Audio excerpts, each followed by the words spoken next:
Empezamos este deep dive con un tema muy difícil.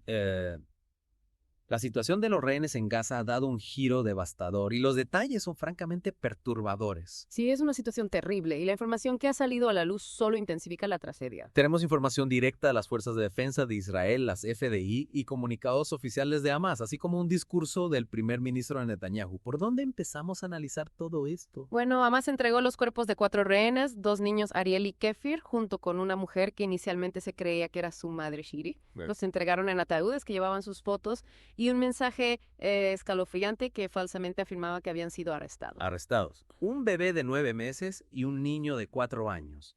Es un acto macabro y deshumanizante que subraya la crueldad que estamos presenciando. Exactamente. Y para añadir al horror, las pruebas de ADN han revelado que el cuerpo de la mujer no es Shiri. Las FDI han confirmado que no coincide con ninguna de las personas secuestradas en su base de datos. Parece que Hamas colocó el cuerpo de una mujer gazatí no identificada en el ataúd de Shiri. Es increíble el nivel de manipulación y desprecio por la vida humana. ¿Cómo se puede llegar a este punto? Es una clara violación del acuerdo que hicieron de devolver los cuerpos de los 4 rehenes fallecidos. Es como si esto no fuera lo suficientemente horrible, las autopsias de Ariel y Kafir revelaron otra terrible verdad. El portavoz de las FDI, Daniel Hagari, declaró que los niños fueron brutalmente asesinados por Hamas. Y Ricardo Nachman, uno de los principales expertos forenses de Israel, confirmó que ambos niños murieron por traumatismo contundente. Fueron golpeados hasta la muerte. Es casi imposible imaginar el dolor y el sufrimiento que esos niños soportaron, y que Hamas intentara afirmar que murieron en un ataque aéreo israelí es sencillamente incomprensible. Es una mentira descarada contradicha por la evidencia forense, y su declaración tratando de explicar la discrepancia sobre el cuerpo de Shiri es igualmente absurda. Sugieren que pudo haber confusión o que la ocupación de Israel tiene la culpa. Pero Gaza no ha estado bajo ocupación israelí durante 20 años. Ha estado controlada por Hamas. Y se atreven a llamar a Shiri prisionera cuando simplemente era una madre en su propia casa tomada como rehén con sus hijos pequeños. Es un intento retorcido de desviar la culpa y justificar su barbarie. Y recuerda, todo esto está sucediendo mientras simultáneamente participan en negociaciones para la liberación de otros rehenes. Es realmente desconcertante. Por un lado están cometiendo estos actos horribles y por otro se presentan como un interlocutor válido para la negociación. Esto pone de manifiesto la complejidad del desafío al que se enfrenta Israel. ¿Cómo se negocia con una entidad que opera con un desprecio tan flagrante por la vida humana y la decencia básica? Y aquí es donde la cosa se complica aún más. Mientras estas negociaciones están en curso, una rama de Hamas en Jordania se ha atribuido la responsabilidad de los intentos de atentados con bombas en autobuses cerca de Tel Aviv. Sí, afortunadamente las bombas detonaron mientras los autobuses estaban en los estacionamientos, pero el potencial de víctimas masivas era enorme. Si esas bombas hubieran explotado durante la hora punta, estaríamos hablando de un escenario muy diferente. Entonces Hamas está negociando al mismo tiempo que organiza atentados terroristas. Es un recordatorio escalofriante de su verdadera naturaleza. Es una contradicción profundamente preocupante y plantea serias dudas sobre la viabilidad de cualquier tipo de acuerdo negociado, si están dispuestos a cometer tales atrocidades mientras las conversaciones están en marcha. ¿Qué dice eso sobre su compromiso con la paz? Es una contradicción total con la imagen que Hamas intenta proyectar en la escena internacional. Exacto, quieren ser vistos como luchadores por la libertad que se enfrentan a una fuerza opresora, pero sus acciones revelan una realidad mucho más oscura. Totalmente. Y no es la primera vez que vemos este tipo de discrepancia. Recordemos a los 3 rehenes que fueron liberados en un estado de desnutrición terrible y mostrando signos de tortura. Ese fue un momento desgarrador. Fue un atisbo de la brutalidad que estos rehenes han soportado. Y fue una señal de alarma, una bandera roja, de que algo andaba profundamente mal en la forma en que Hamas estaba tratando a estos cautivos. Exacto. Y ahora tenemos la confirmación del peor resultado posible, el brutal asesinato de niños inocentes. Esto marca un punto de inflexión. Sin duda, destruye cualquier ilusión de que Hamas sea capaz de actuar de buena fe. Plantea preguntas fundamentales sobre la naturaleza de este conflicto y la posibilidad de una resolución pacífica. En el discurso del primer ministro Netanyahu abordó precisamente este punto.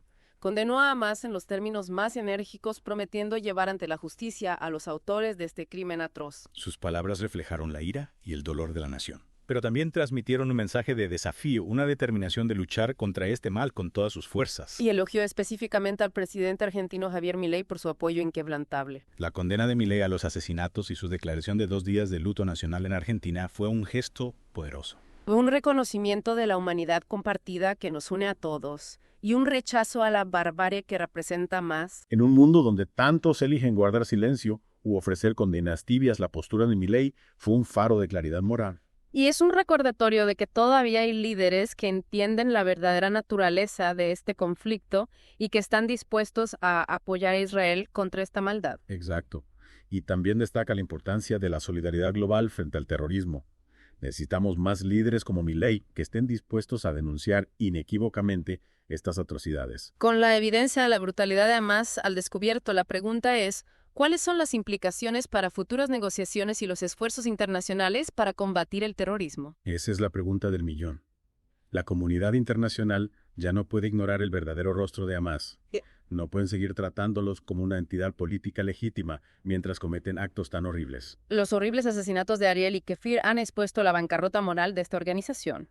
Es una llamada de atención, un momento de ajuste de cuentas. Y nos obliga a afrontar algunas verdades incómodas sobre la naturaleza del mal y los desafíos de combatir el terrorismo. Es una carga pesada, pero es una carga que todos debemos compartir si queremos evitar que estas atrocidades vuelvan a ocurrir. ¿Cómo podemos, como comunidad global, responder a esta tragedia y trabajar para prevenir futuros actos de terrorismo?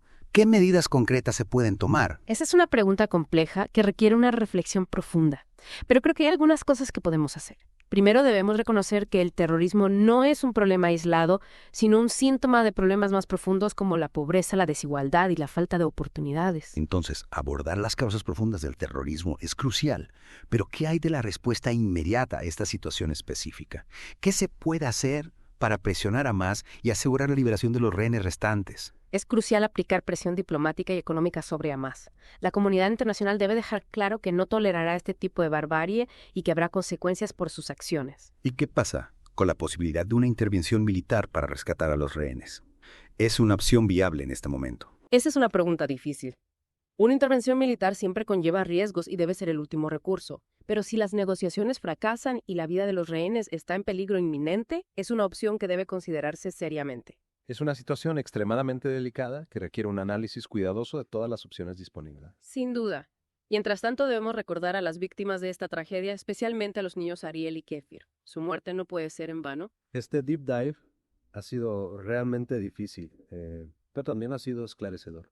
Los asesinatos de Ariel y Kefir han puesto al descubierto la verdadera naturaleza de Hamas y nos han obligado a confrontar la realidad del terrorismo en toda su crudeza.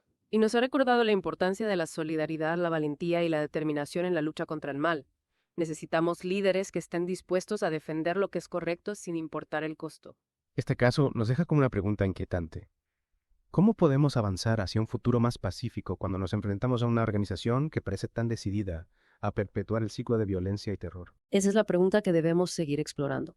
No hay respuestas fáciles, pero debemos seguir buscando soluciones, seguir trabajando por la paz y la justicia y seguir honrando la memoria de aquellos que han sido víctimas del terror. Gracias por acompañarnos en este Deep Dive. Es un tema complejo y doloroso, pero es crucial que nos mantengamos informados y comprometidos en la búsqueda de un mundo más justo y pacífico.